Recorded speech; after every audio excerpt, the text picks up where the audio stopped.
Hello everyone, welcome back to our channel start ado. आज हम बात करेंगे हमारे बिजनेस स्टडीज़ की। लास्ट क्लासेस में हमने बात की थी अबाउट द सिलेबस जो आपका रहेगा इस साल, और जो कुछ टॉपिक्स आपके डिलीट हो चुके हैं हमने उसके बारे में भी बात की थी। तो अब टाइम है आपका स्टडी शुरू करने का। अगस्त का मंथ शुरू हो चुका है, अभी से आपको पढ़ाई शुरू कर देनी चाहिए। तो सबसे पहले पेपर तो आपके ऑब्जेक्टिव टाइप क्वेश्चन होने वाले हैं। MCQs means students don't take MCQ as the easiest one. MCQs भी वही, MCQs के लिए तो बल्कि आपको बिल्कुल पॉइंट टू पॉइंट पढ़ना पड़ेगा। बस आपको लर्न कम करना पड़ेगा, लेकिन पढ़ना आपको प्रॉपर पड़ेगा। तो आज से जो है मैं आपका बिजनेस का फर्स्ट चैप्टर शुरू करवा रही हूँ, that is nature and the purpose of the business. Okay guys, तो हाँ, और एक बात और, आप मेरा जितना भी मैं पढ़ाऊँगी आप इनको एज अ नोट्स यूज़ कर सकते हो, क्योंकि मैंने बिल्कुल point two point from NCERT पढ़ाने की कोशिश करूँगी मैं, तो ध्यान रखिएगा। तो चलिए हम आज का अपना वीडियो शुरू करते हैं। तो सबसे पहले हम पढ़ेंगे बिजनेस क्या होता है। What is business? Guys, business एक तरह का सप्लाई होता है। हम गुड्स और सर्विसेज को सप्लाई करते हैं, किसके हिसाब से? According to are the different people need. देखो, आज हमें कार चाहिए, आज हमें बिस्किट खाने हैं, आज हमें चॉकलेट खानी है। ये सब क्या है? ये सब हमारी नीड्स हैं। और इन नीड्स को पूरा कौन करता है? कैसे करते हैं हम इन नीड्स को पूरा? हम बाज़ार जाएंगे, वहाँ से उस चीज़ को परचेज़ करेंगे, सामने वाला उसको बेचेगा और हमसे पैसे ले लेगा और हम अपना सामान लेकर आ जाएंगे। यही तो करते हैं हम अपनी नीड्स को पूरा करने के लिए। लेकिन जो ये सब हमने किया, परचेज़ किया, सेल किया सामने वाले सेलर ने, तो यही होता है बिजनेस। जो हम गुड्स का सप्लाई करते हैं या फिर जो हम सर्विसेज भी लेते हैं, लाइक ब्यूटी पार्लर जाते हैं, सैलून जाते हैं, बाइक सर्विसिंग करवाते हैं, कार सर्विसिंग करवाते हैं, ये सारी सर्विसेज में आ जाती हैं आपकी। तो जब हम गुड्स और सर्विसेज को सप्लाई करते हैं अलग अलग पीपल्स की नीड्स के हिसाब से, दैट इज़ अ बिजनेस। इसी को हम बिजनेस बोलते हैं। हम इसको कह सकते हैं it is an economic activity that is concern with the production and the sales of goods and services. ये एक तरह का इकोनॉमिक एक्टिविटी है। इकोनॉमिक एक्टिविटी से मतलब है कि हम बिजनेस किस लिए करते हैं? To earn the profit. अगर हमें प्रॉफिट होता है तभी हम उस टाइप का बिजनेस करते हैं ना। तो हाँ, कुछ कुछ ऐसे होते हैं जो हमारे नॉन प्रॉफिट ऑर्गेनाइजेशन भी होते हैं, मतलब उसमें हमारा कोई प्रॉफिट नहीं होता, just for the sake of the people हम उनको यूज़ करते हैं।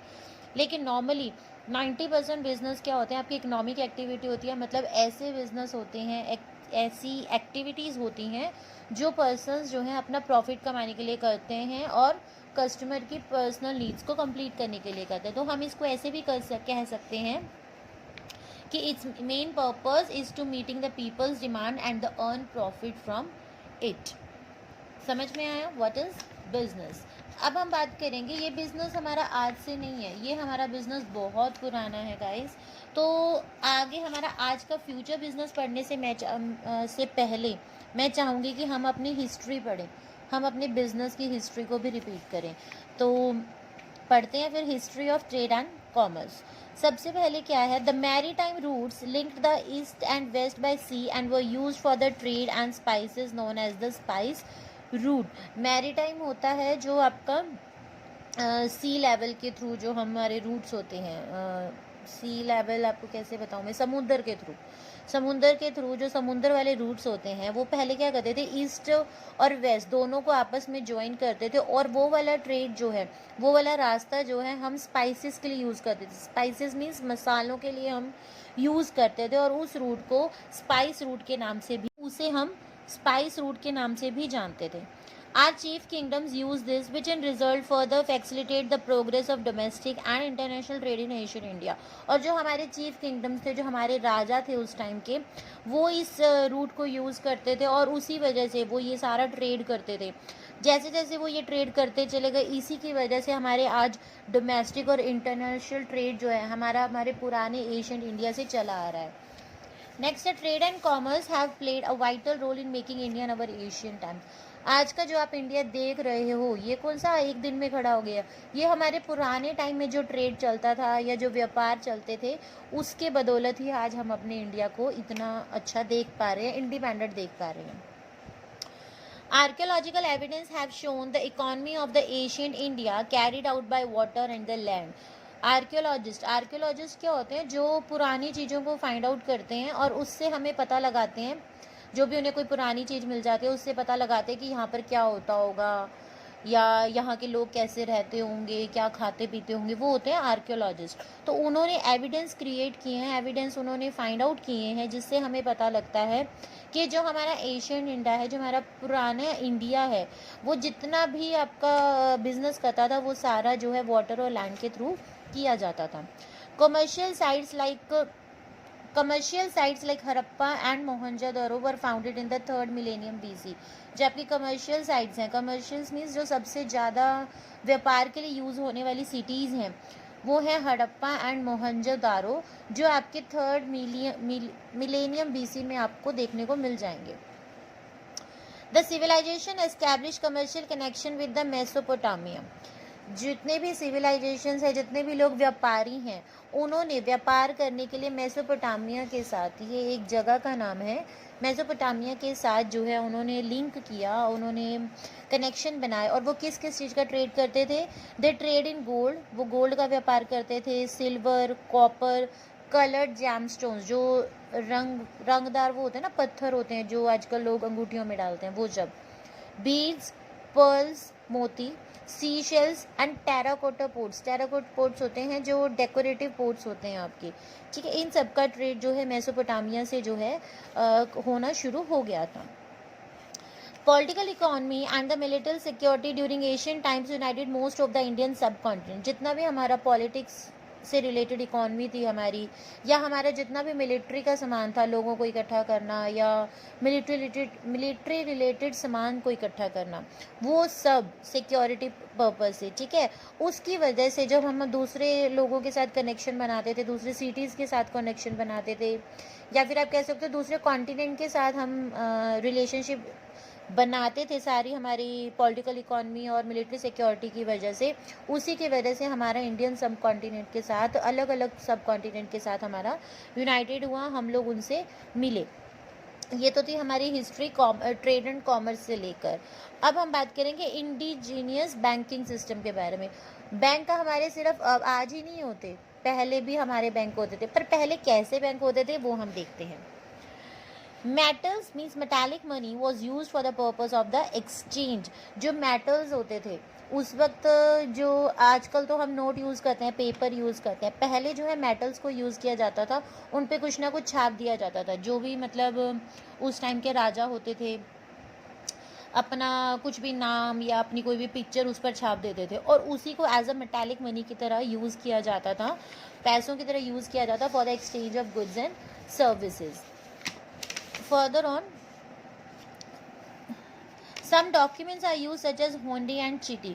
कुछ डॉक्यूमेंट्स भी होते थे जैसे जो यूज़ किए जाते थे during the purpose of exchange, जिनका नाम है हुंडी एंड चिट्ठी। तो जो डॉक्यूमेंट्स होते थे हमारे हुंडी एंड चिट्ठी, तो उसमें से हुंडी होता क्या है, किस टाइप का डॉक्यूमेंट होता है? हुंडी is an instrument of exchange.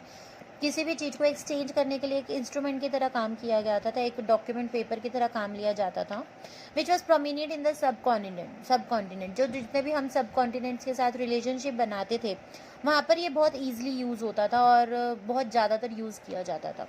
It involve contract. इसके अंदर एक कॉन्ट्रैक्ट होता था। किस टाइप का कॉन्ट्रैक्ट होता था, क्या लिखा होता था कॉन्ट्रैक्ट में? Weren't the payment of money, the promise और ऑर्डर विच इज़ अनकंडीशनल। उसके अंदर लिखा होता था कि आपने कितनी मनी की पेमेंट की है, या आपने क्या प्रॉमिस किया है कि मैं कुछ दिनों में लौटा दूंगा, कुछ महीनों में लौटा दूंगा, या कोई ऑर्डर कि आपको 2 महीने में पैसे लौटाने हैं, बिना किसी कंडीशन के। बस उसमें ये लाइन लिख दी जाती थी कि मैं इतने तारीख को ये पैसे बंदे को दे दूंगा, ठीक है। ये सब उस डॉक्यूमेंट में लिखा जाता था। Capable of change through transfer by the valid negotiation, और आप उसको चेंज भी कर सकते थे अकॉर्डिंग टू द नेगोशिएशन। आप बार बार उससे मतलब जिससे भी आपको पैसे लेने हैं या देने हैं, आप उससे नेगोशिएशन करके उसको ट्रांसफ़र कर सकते थे। यही सब आपके हुंडी में लिखा होता था, जिसको हम आजकल नॉर्मल कॉन्ट्रैक्ट का नाम दे देते हैं। तो पिछले टाइम से भी देख लो गाइस, ये चला आ रहा है, बस पिछले टाइम में इसका क्या नाम था? हुंडी। तो हुंडी एक डॉक्यूमेंट होता है जो एक एक्सचेंज के पर्पज से यूज़ किया जाता है, जिसमें साफ साफ लिखा होता है कि ये पर्सन कब पैसे देगा या कब वो चीज़ लौटाएगा जो भी उसने किसी से ली है। It is use for the financing domestic and foreign trade with the currency and the letter of credit. जो हमारा इंडिजीनियस बैंकिंग सिस्टम है उसको एज अ फाइनेंस के लिए यूज़ किया जाता था, उसको हम डोमेस्टिकली भी यूज़ करते थे और फॉरेन ट्रेड्स के लिए भी हम इसको यूज़ करते थे, और कई बार तो उधार लेने के लिए भी कर लेते थे। With the development of the banking, people began to deposit their precious metal to the bankers or the Seth. जैसे जैसे आपका ये बैंकिंग सिस्टम बढ़ता चला गया, लोग जो हैं उनके पास जितने भी प्रीशियस मेटल्स होते थे उस टाइम के, लाइक गोल्ड हो गया, सिल्वर हो गया, या कोई भी उनका प्रीशियस स्टोन हो गए, ठीक है, वो क्या करते थे उन बैंकर्स को दे देते। और उस टाइम के बैंकर्स कौन होते थे? सेठ, जो बड़े बड़े धनी लोग होते थे जिनको हम सेठ के नाम से जानते थे, वही उस टाइम के बैंकर्स के रूप में काम करते थे। Agriculture and the domestication of animals were the important components of the Asian people. पुराने टाइम में जो हमारा एग्रीकल्चर होता था, या फिर एनिमल्स को रखने का, चराने का, या उनसे रिलेटेड जो भी काम था, डोमेस्टिकेशन जो हम एनिमल्स की करते हैं, उस टाइम उस बार के पीपलों के लिए, मतलब एशियंस पीपल के लिए ये काम जो है सबसे ज़्यादा बेस्ट होते थे, उनको बहुत अच्छे से आते थे। Due to the favourable climate condition they were able to raise 2 और 3 क्रॉप्स इन अ ईयर। उस टाइम का कंडीशन बहुत अच्छे होते थे, क्लाइमेट बहुत अच्छा होता था, कोई पॉल्यूशन नहीं होता था, या मिट्टी भी अच्छी होती, सब कुछ नेचुरल होती थी और अच्छी होती थी। तो उसकी वजह से वो जो हैं जो फार्मर्स होते थे लास्ट टाइम के, वो साल में 2 या 3 क्रॉप बहुत आसानी से ग्रो कर पाते थे, और जिसकी वजह से वो अच्छा पैसा कमा भी लेते थे। और भी बहुत सारे काम करते थे, एक तो वो एग्रीकल्चर का काम करते थे, डोमेस्टिकेशन ऑफ एनिमल्स करते थे, बट उसके अलावा भी वो और भी बहुत सारे काम करते थे जिनसे वो पिछले टाइम में अपना पैसे कमाकर गुजारा करते थे। तो वो कौन कौन से काम थे? They also do weaving cotton, cotton को वीव करना, डाइंग फैब्रिक्स, फैब्रिक्स को कलर करना, क्ले पॉट्स बनाना, अटेंसिल्स बनाना, बर्तन, अटेंसिल्स मीन्स बर्तन बनाना, हैंडीक्राफ्ट, हाथ से बनी चीज़ें बनाना, स्कल्पचिंग करना, कॉटेज इंडस्ट्रीज, छोटी छोटी स्मॉल कॉटेज इंडस्ट्रीज होती थी जहाँ पर बहुत सारी औरतें या आदमी मिलकर अपने हाथों से काम करते थे बिना किसी मशीन के। मशीनरीज होती थी, मैन्युफैक्चरिंग होती थी, transport, transport is also like, पिछली बार का ट्रांसपोर्ट क्या था? वो तांगा होता था जिसमें से सामान एक जगह से दूसरी जगह पे ले जाया जाता था। बुल्स होते थे जिनको काउज होती थी, जो आजकल आप गाँवों में भी देखते होंगे अगर किसी ने देखा होगा, तो जैसे आगे 1 या 2 गायें होती है और पीछे वो ठेला सा लगा होता है, उसमें सामान लेकर, या उसमें लोग भी बैठे होते हैं, लोग भी जाते हैं इधर से उधर। तो लास्ट पिछले टाइम में हमारे वो चीज़ें बहुत ज़्यादा यूज़ होती थी एज अ ट्रांसपोर्ट, और उसी से फिर वो अपनी सेविंग भी करते थे अपनी फर्दर इन्वेस्टमेंट करने के लिए, आगे उन्होंने कुछ खरीदना है या अपने काम को बढ़ाना है, तो वह इन सब काम को करके वो अपनी सेविंग्स भी करते थे for their future also. Workshops भी उस वक्त बहुत चलते थे। वर्कशॉप्स मतलब तब वो किराने की हम कह देते हैं ना, वर्कशॉप्स उस टाइम पे छोटी छोटी फैक्ट्रीज टाइप होते थे, वहाँ पर जो है स्किल्ड आर्टिशियंस वर्क करते थे। स्किल्ड मतलब जो पहले के लोग होते थे उन वो पढ़ते नहीं थे, उनको जितना भी ज्ञान मिला था, जितनी भी उनकी स्किल्स थी या नॉलेज थी, वो सब उनकी हेरिटेज थी, बट फिर भी वो बहुत अच्छा काम करते थे। आजकल के, सॉरी टू से, बट आजकल के जितने भी लोग हैं उनसे बहुत ज़्यादा स्किल्ड पर्सनस होते थे पहले वाले। तो उन वर्कशॉप्स में वो स्किल्ड पर्सनस काम करते थे, वो रॉ मटेरियल्स को फिनिश गुड्स में कन्वर्ट करते थे, वो भी एक बहुत अच्छा जरिया था उनका पैसा कमाने का। The skills and knowledge are still passing from one generation to another. जो उनके स्किल्स हैं वो आज भी एक जनरेशन से दूसरे जनरेशन में पास होते हुए आप देख सकते हो। आपके खुद के भी पेरेंट्स की जितनी भी स्किल्स या नॉलेज हैं, कुछ ना कुछ आपके अंदर भी वो ज़रूर पाई जाएंगी, तो वो जनरेशन टू जनरेशन क्या हो रही हैं? पास हो रही हैं गाइस। तो ये था आपका सारा पुराने टाइम का इंडिजीनियस बैंकिंग सिस्टम, भी किस किस वजह से लोग क्या क्या काम करते थे उस वक्त, जिसकी वजह से वो पैसे कमाते थे और अपने लिए सेविंग भी करते थे, और अगर किसी से पैसे उधार लिए तो किस टाइप के डॉक्यूमेंट्स वो यूज़ करते थे। तो उस डॉक्यूमेंट का क्या नाम है? हुंडी। गाइज मैं आपको इतना डीपली इसलिए पढ़ा रही हूँ क्योंकि जो MCQs क्वेश्चंस होते हैं वो कहीं से भी आ सकते हैं। आपको ये याद नहीं करना है, रटने नहीं है, जस्ट आपको ये रीड करके दिमाग में बिठाना है, इनको समझना है कि अगर इनमें से कोई भी टॉपिक आ जाए, क्योंकि MCQs होते हैं जो एक एक लाइन से भी आपके निकल आते हैं। अगर आप इस चैप्टर्स को पूरा थॉरली नहीं पढ़ोगे तो आप MCQs कभी भी नहीं दे पाओगे। तो इट्स बेटर कि अब की बार आपको लर्निंग नहीं करनी है, अब की बार आपको ज़्यादा से ज़्यादा रीडिंग करनी है। और मैंने पूरी कोशिश की है कि आपका कोई भी पॉइंट इसमें से मिस ना हो, आपकी फुल एनसीईआरटी में कवर करवाऊँगी, तो stay tuned with me. Okay, अब हम आगे बढ़ते हैं। अब हम बात करेंगे राइज ऑफ इंटरमीडियरीज। उस टाइम पे भी बीच में इंटरमीडियरीज होते थे, लोग बीच में आते थे, एक दो मतलब डायरेक्ट सेलर और कस्टमर का नहीं होता था, डायरेक्ट बीच में और भी बहुत सारे इंटरमीडियरीज आते थे। तो किस टाइप के इंटरमीडियरीज होते थे? इंटरमीडियरीज आपके क्या करते थे? They provided financial security to the manufacturers by assuming the responsibility for the risk involve. उस टाइप में वे क्या करते थे, जितने भी लोग मैन्युफैक्चरिंग का काम करते थे, ठीक है, तो इंटरमीडियरीज उनको फाइनेंशियल सिक्योरिटी प्रोवाइड करते थे। उनका जो रिस्क लेने की जो रिस्पॉन्सिबिलिटी है वो किनकी होती थी? वो इंटरमीडियरीज की होती थी, मैन्युफैक्चरर्स की नहीं होती थी उस टाइम पे। इनके अंदर कौन कौन होते हैं हमारे इंटरमीडियरीज? कौन कौन से होते थे? इनमें आपके कमीशन एजेंट्स आ जाते हैं, ब्रोकर्स आ जाते हैं, डिस्ट्रीब्यूटर्स आ जाते हैं। डिस्ट्रीब्यूटर्स दोनों तरह के, होलसेल वाले भी और रिटेल गुड्स के भी। The rate of interest for the longer wages was kept high in view of high risk involve. और उस टाइम भी आपका इंटरेस्ट लगाया जाता था। जितना ज़्यादा आपका काम होगा उतना ही बड़ा रिस्क होगा आपका, ठीक है। तो आपका काम भी बड़ा होगा तो रिस्क भी बड़ा होगा, और अगर रिस्क भी बड़ा होगा तो आपका रेट ऑफ इंटरेस्ट भी इंक्रीज ही होगा at that time. The Indian subcontinent enjoyed the fruits of favorable balance of trade where export exceeds imports with the large margins। जो हमारे पुराने टाइम के जो ट्रेडर्स होते थे वो जो है बहुत ज़्यादा फ़ायदा उठाते थे किस चीज़ से? उस टाइम पे जो हमारे एक्सपोर्ट्स होते थे वो बहुत ज़्यादा होते थे एज़ कम्पेयर टू इम्पोर्ट्स, और हमें बहुत ज़्यादा मार्जिन भी उस टाइम पर देखने को मिलता था। तो यही जो इंडिजिनस बैंकिंग सिस्टम आज हमने पढ़ा है, ये किन किन को लोगों को बेनिफिट करता था? मैन्युफैक्चरर्स को भी करता था, ट्रेडर्स को भी करता था, और मर्चेंट्स को भी करता था जो लोन वगैरह देते थे। मैन्युफैक्चरर्स को करता था कि वो रिस्क बैंकिंग सिस्टम का ही होता था। ट्रेडर्स को भी हेल्प करता था जब वो इधर से उधर अपना सामान ट्रांसफ़र करते थे। तो ये था हमारा पुराने टाइम का हमारा indigenous banking system. I hope आपको मेरा आज का सेशन समझ में भी आया होगा और अच्छा भी लगा होगा। तो फर्दर हम इसको कंटिन्यू ही रखेंगे।